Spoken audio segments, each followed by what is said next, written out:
ठीक है।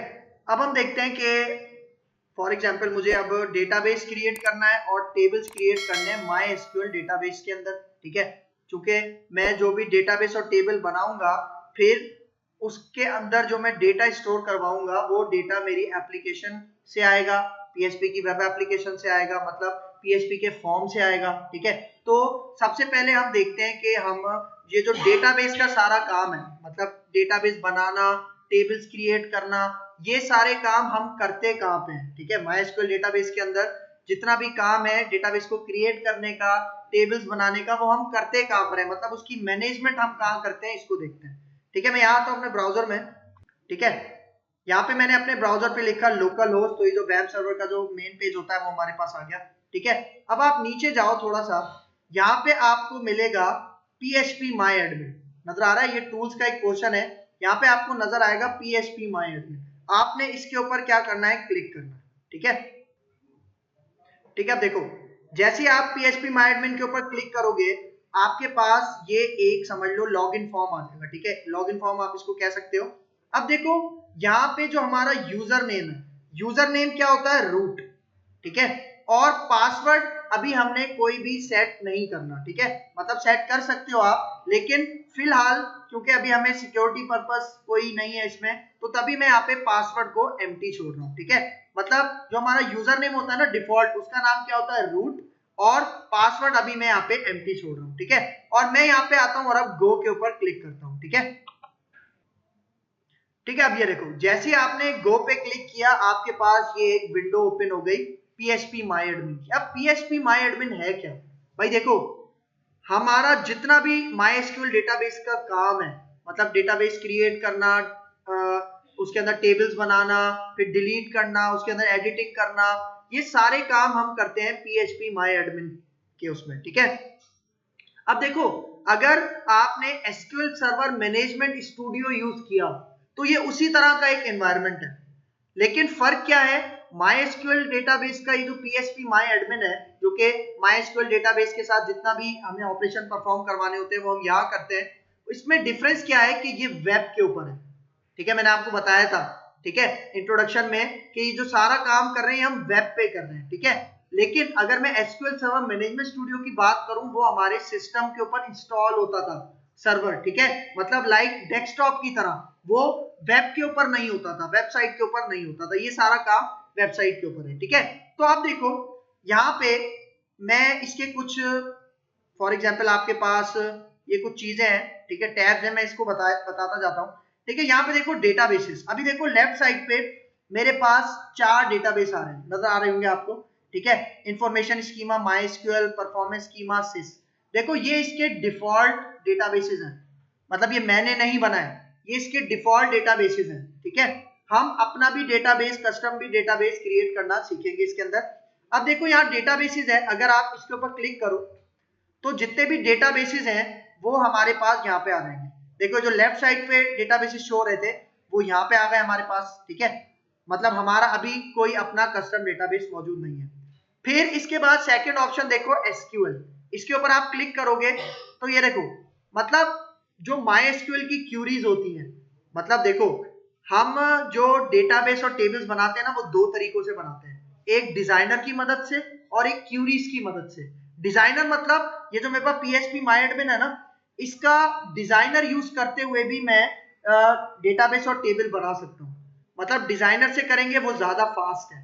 ठीक है, क्यूरीज से करेंगे, मतलब जिस तरह हम टेबल क्रिएट करने की क्यूरी होती है उसी तरह मैं यहाँ पे वो जो भी क्यूरीज होंगी वो मैं यहाँ पे लिखूंगा। ठीक है, और उसके थ्रू भी टेबल्स भी बन जाएंगे और जितने भी काम है वो आप क्यूरीज के थ्रू भी करवा सकते हो। ठीक है, वो सारा काम आप करोगे यहाँ पे। फिर आ जाओ स्टेटस। अब देखो स्टेटस का थोड़ा हम आगे जाके इसको कवर करेंगे। मैं आता हूं यूजर अकाउंट्स के ऊपर, सही है, तो देखो ये हमारे पास यूजर्स हैं, मतलब जो इस PHP माई एडमिन, मतलब ये जो PHP माई एडमिन है जिसके अंदर MySQL का हम सारा काम कर रहे हैं, उनको कौन कौन यूजर्स यूज कर सकते हैं। ठीक है, मतलब इस माई एडमिन को, PHP माई एडमिन को कौन कौन यूज कर सकते हैं। अब आपको याद होगा जब मैंने PHP my admin log in किया था तो मैंने यूजर नेम क्या दिया था, रूट दिया था, मतलब इस यूजर नेम के थ्रू हम सारा काम कर रहे हैं। ठीक है, फिर पासवर्ड हमने कोई भी सेट नहीं किया था, तो यहाँ पे क्या आ रहा है, नो। लेकिन हम पासवर्ड भी अपना सेट कर सकते हैं यहीं से, ठीक है। मतलब ये कुछ यूजर्स हैं, हम यहाँ पे डिफॉल्ट यूजर यूज करेंगे जिसका नाम होगा रूट, ठीक है। मतलब जब हम अपने डेटाबेस के साथ कनेक्शन मेंटेन करवाएंगे ना, तब मैं यहाँ पे क्या यूज करूंगा, रूट, ये याद रखना। फिर देखो एक्सपोर्ट, ठीक है। अब देखो अगर मैं एक्सपोर्ट पे यहाँ पे क्लिक करूं, भाई देखो इंपोर्ट और एक्सपोर्ट का कॉन्सेप्ट क्या होता है। भाई देखो इंपोर्ट का मतलब फॉर एग्जांपल बाहर का कोई माल, मतलब जैसे हमारा मुल्क है उसमें अगर मैं इसकी बात करूं इंपोर्ट एक्सपोर्ट की, एक्सपोर्ट का मतलब कि जो हमारे पाकिस्तान में बनता है वो अगर मैं बाहर एक्सपोर्ट करूं, मतलब किसी दूसरे मुल्क में भेजूं, तो ये कहलाता है एक्सपोर्ट। और डेटाबेस के अंदर यहाँ पे क्या काम होगा कि फॉर एग्जांपल मैंने अपने PHP MyAdmin के अंदर बहुत सारे डेटाबेस बनाए हुए हैं, अब वो फाइल मुझे कहीं और सेंड करनी है, कहीं एक्सपोर्ट करवाना है, तो मैं वहां पे कॉन्सेप्ट यूज करूंगा एक्सपोर्ट का, ठीक है। फिर इसके बाद में आता हूं इंपोर्ट में।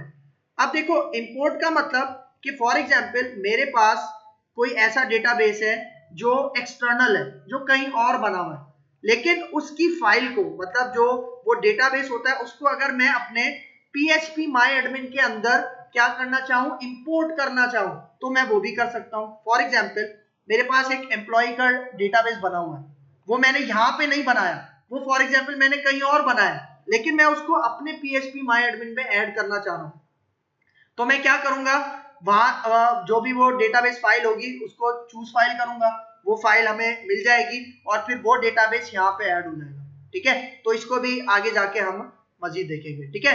तो अब सबसे पहला मैं काम क्या करता हूँ, मुझे एक अपना कस्टम डेटाबेस बनाना है। क्या बनाना है, कस्टम डेटाबेस बनाना है, और उसके अंदर टेबल बनाना है जिसके अंदर मैं रिकॉर्ड्स क्या करूंगा, इंसर्ट करूंगा। इंसर्ट कहां से करूंगा, अपनी वेब एप्लीकेशन से जो मैं PHP में बनाऊंगा। तो अब देखो ये डेटाबेस है, इसके ऊपर आपको एक न्यू का लिंक नजर आ रहा है, ठीक है। इसके ऊपर आपने करना है क्लिक, तो जैसे ही क्लिक करोगे तो यहाँ पे देखो एक क्रिएट डेटाबेस आ रहा है। अब यहाँ पे आपने देना है अपने डेटाबेस का नाम, ठीक है। फॉर एग्जांपल मैं अपने डेटाबेस का नाम देता हूं प्रैक्टिस। क्या मैंने डेटाबेस का नाम रखा है, प्रैक्टिस, ठीक है। मतलब इसी डेटाबेस को यूज करते हुए मैं अपने टेबल्स बनाऊंगा इसके अंदर, और उसी का डेटा सारा मैं अपनी एप्लीकेशन का इस डेटाबेस में सेंड करवाऊंगा। तो अब मैं यहाँ पे आता हूँ, क्रिएट पे क्लिक करता हूँ, क्या है ये, क्रिएट, ठीक है। इसके ऊपर क्लिक करता हूँ तो यहाँ पे देखो क्या मैसेज आया था, डेटाबेस हैज बीन क्रिएटेड। और अब देखो यहाँ पे प्रैक्टिस के नाम से एक डेटाबेस बन गया, सही है। लेकिन अभी ये डेटाबेस बिल्कुल खाली है, इसके अंदर कोई टेबल मौजूद नहीं है। तो देखो यहाँ पे हमारे पास क्रिएट टेबल आ रहा है, मतलब जैसे ही मैंने डेटाबेस क्रिएट किया था तो इसने हमें अब टेबल क्रिएट करने का एक इंटरफेस डिफाइन कर दिया। अब मैं अपने टेबल का नाम कहता हूं एम्प्लॉय। क्या नाम है मेरे टेबल का, एम्प्लॉय। और उसके अंदर कितने कॉलम्स होने चाहिए, मैं कहता हूं उसके अंदर 5 कॉलम्स होने चाहिए। तो यहाँ पे मैं इसको बढ़ा देता हूँ, 5 कॉलम्स हो गए, मतलब मैं एक ऐसा टेबल बनाना चाह रहा हूं जिसके अंदर 5 कॉलम्स होंगे। और अब देखो राइट साइड पे गो का बटन नजर आ रहा होगा, ठीक है, छोटा सा गो का बटन नजर आ रहा होगा। इसके ऊपर आप जैसे ही क्लिक करोगे आपके पास ये जो डेटाबेस है इसके अंदर टेबल क्रिएट हो जाएगा। किस नाम से, एम्प्लॉय के नाम से। देखो टेबल नेम आ रहा है एम्प्लॉय नेम। अब यहाँ पे देखो कितने कॉलम्स थे, 1 2 3 4 5। अब आपने कॉलम्स बनाने, ठीक है। मतलब देखो कॉलम यहाँ पे देखो, अगर मुझे टेबल के अंदर कॉलम बनाने हैं तो उसका नाम मुझे यहाँ पे देना है, उसकी डेटा टाइप क्या होनी चाहिए वो यहाँ देना है, ठीक है। तो फॉर एग्जाम्पल मैं एम्प्लॉय की आईडी, पहला कॉलम बना रहा हूं, उसका नाम क्या रख रहा हूं, एम्प्लॉय आईडी, ठीक है। फिर एम्प्लॉय का नेम, और फिर फॉर एग्जांपल एम्प्लॉय की एज, और फिर यहाँ पे फॉर एग्जांपल एम्प्लॉय का डेजिग्नेशन, और फिर यहाँ पे फॉर एग्जांपल एम्प्लॉय का सैलरी, ठीक है। और अब देखो यहाँ पे मैं आता हूं और इसकी टाइप क्या है, इंटीजर है। इंटीजर मतलब नंबर आएंगे आईडी के अंदर, बिल्कुल सही है, ठीक है। लेंथ को हम छोड़ देते हैं क्योंकि इसकी डिफॉल्ट वैल्यू लेंथ में क्या सेट हो जाएगी, 11। अगर मैं इसके अंदर कुछ फिल नहीं करूंगा तो 11 इसकी लेंथ सेट हो जाएगी, मतलब 11 नंबर्स तक मैं आईडी के अंदर दे सकता हूं, ठीक है। अब आ जाओ यहाँ पे थोड़ा आगे, ठीक है, मैं इसको स्क्रॉल करता हूँ, थोड़ा आगे जाता हूं।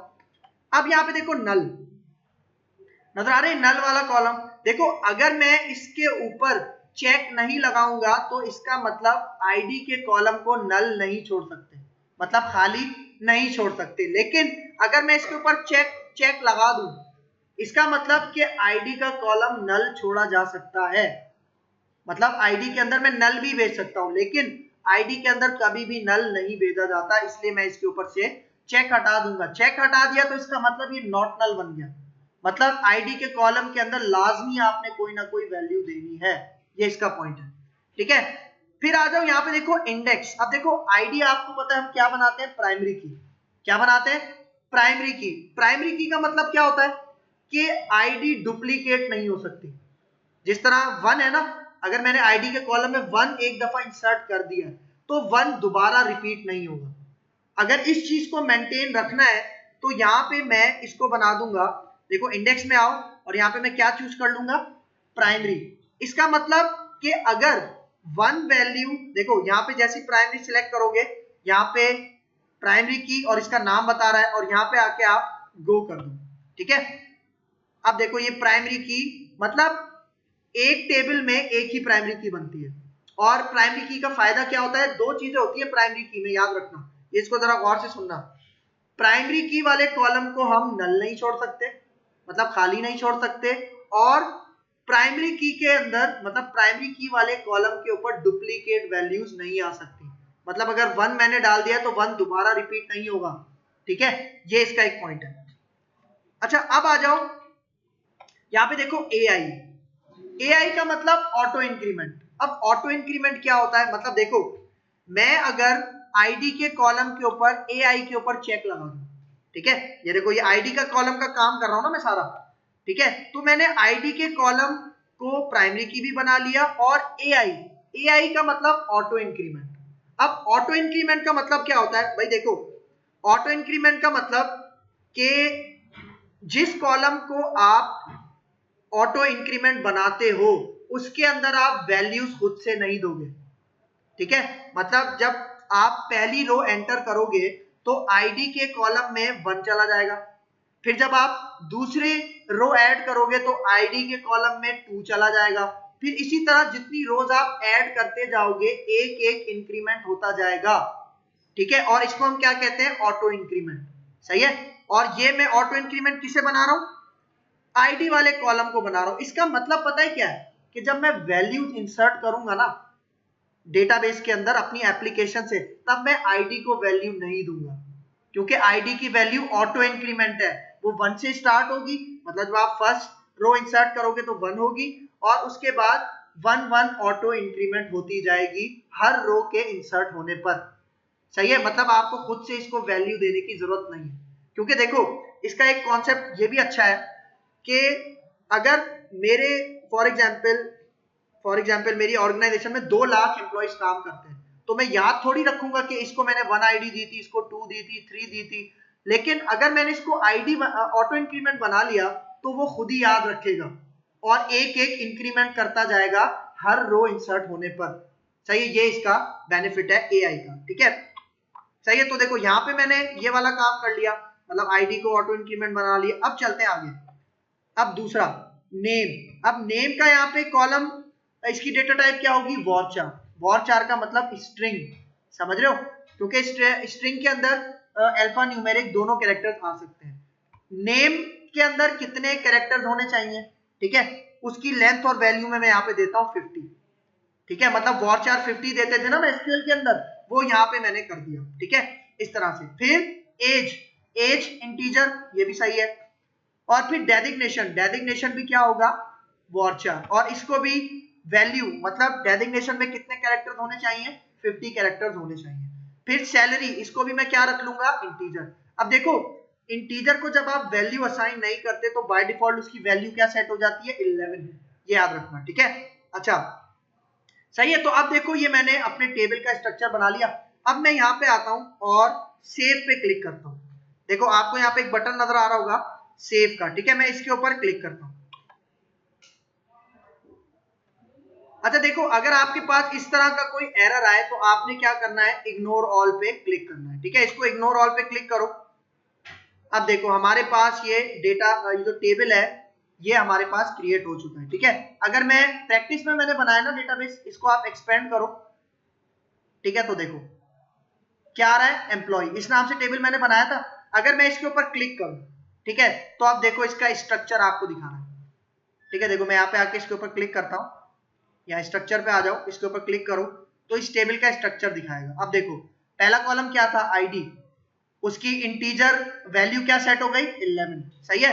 फिर नेम क्या रखा था, वॉचर, फिर एज, फिर डेजिग्नेशन और फिर सैलरी। मतलब ये मेरे कॉलम्स है, इसके अंदर मैं डेटा इंसर्ट करूंगा, ठीक है। लेकिन फॉर एग्जांपल मैं यहां से, देखो मैं यहां से अगर डेटा इंसर्ट करवा के दिखाऊं, क्योंकि इस टेबल के अंदर डेटा तो मैं अपनी एप्लीकेशन से इंसर्ट करवाऊंगा ना, लेकिन अगर मैं यहां से भी आपको इंसर्ट करके दिखाऊं तो देखो यहाँ पे देखो इंसर्ट का आपको नजर आ रहा होगा, नजर आ रहा है इंसर्ट, इसके ऊपर क्लिक करो, क्योंकि देखो अभी ये टेबल खाली है, इसके अंदर कोई रो नहीं है। देखो अगर मैं यहाँ पे आऊं, ब्राउज करूं तो देखो यहाँ पे अभी कोई भी रो नहीं आ रही ना, खाली है बिल्कुल। लेकिन अगर मैं इंसर्ट करवाऊं एक रो, अब देखो मैंने क्या बताया था, यहाँ पे ये जो टेक्स्ट बॉक्सेस है ना, यहाँ पे आपने वैल्यूज देनी है, और मैंने क्या बताया था, आईडी तो ऑटो इंक्रीमेंट है, इसको वैल्यू नहीं देनी। फर्स्ट रो इंसर्ट करोगे तो इसमें ऑटोमेटिकली क्या चला जाएगा 1, सेकंड रो इंसर्ट करोगे 2 चला जाएगा, थर्ड इंसर्ट करोगे 3, इसी तरह वो ऑटो इंक्रीमेंट होता जाएगा। अब मैं यहाँ पे नेम देता हूँ, फॉर एग्जाम्पल मैं यहाँ पे अपना नाम देता हूँ, ठीक है, एज देता हूँ, एज यहाँ पे देनी है, ठीक है। मतलब देखो नेम में मैंने क्या दे दिया, आदिल, एज में अब मैं दे दूंगा अपनी एज, और फिर इसके बाद डेजिग्नेशन में फॉर एग्जांपल मैं कर देता हूं मैनेजर, और सैलरी फॉर एग्जांपल हम यहाँ पे कर देते हैं 35,000, ठीक है। मतलब ये वैल्यूज दे दी, आईडी को मैंने वैल्यू नहीं दी क्योंकि वो ऑटो इंक्रीमेंट है, वो ऑटोमेटिकली इंसर्ट होगी। अब देखो मैं यहाँ पे गो पे क्लिक करता हूँ, किस पे क्लिक करता हूँ, गो पे, ठीक है। गो पे क्लिक करो तो अब आप रिजल्ट देखो, अब देखो इसने ऑटोमेटिकली मुझे इंसर्ट की पूरी क्यूरी जनरेट करके दे दी। मतलब जो काम मैंने आपको बताया था ना, क्यूरी के थ्रू भी कर सकते हैं, यहाँ एसक्यूएल में जाके, ठीक है। अब देखो जैसे उसने इंसर्ट किया वो मुझे उसी विंडो पे ले आया, ठीक है। मतलब यहाँ पे मैं खुद भी इंसर्ट की क्यूरी लिख के इंसर्ट करवा सकता हूँ, या फिर ये जो मैं सारा काम कर रहा हूँ ना, ये डिजाइनर के थ्रू कर रहा हूँ। मतलब ये जो मैंने डेटाबेस बनाया वो भी डिजाइनर के थ्रू बनाया, टेबल बनाया वो भी डिजाइनर के थ्रू बनाया, और जो रो इंसर्ट की है वो भी डिजाइनर के थ्रू इंसर्ट की है। तो देखो अब अगर मैं यहाँ पे आऊं, एम्प्लॉय का ये जो टेबल है लेफ्ट साइड पे, इसके ऊपर क्लिक करो, ठीक है। तो अब यहाँ पे देखो एक रो इंसर्ट हो गई आदिल वाली, और आईडी देखो, आईडी तो मैंने दी नहीं थी, 1 आ गया उसमें, ठीक है। लेकिन ये काम अभी मैंने अपने PHP माई एडमिन के थ्रू किया है, मतलब इंसर्ट करवाया, लेकिन ये काम मुझे वहां पे नहीं करना, ये काम मुझे कहां से करना है, इंसर्ट का काम मुझे करना है अपने डेटाबेस, वो अपनी वेब एप्लीकेशन से जो मैं PHP में बनाऊंगा, जो PHP में मैं फॉर्म बनाऊंगा उसका सारा डेटा मैं यहाँ पे इंसर्ट करवाऊंगा, ठीक है। तो इस लेक्चर में हमने क्या देखा कि PHP माई एडमिन जो कि एक मैनेजमेंट सिस्टम है, और ये सारा मैनेजमेंट सिस्टम किसके लिए काम करता है, MySQL के लिए। मतलब जितना भी ऑपरेशंस है डेटाबेस से रिलेटेड, MySQL डेटाबेस से रिलेटेड, वो सारे मैं PHP माई एडमिन के अंदर करूंगा, ठीक है। तो इस लेक्चर में हमने देखा कि डेटाबेस किस तरह से क्रिएट करते हैं और उसके अंदर टेबल किस तरह से क्रिएट करते हैं। क्लियर है यहाँ तक?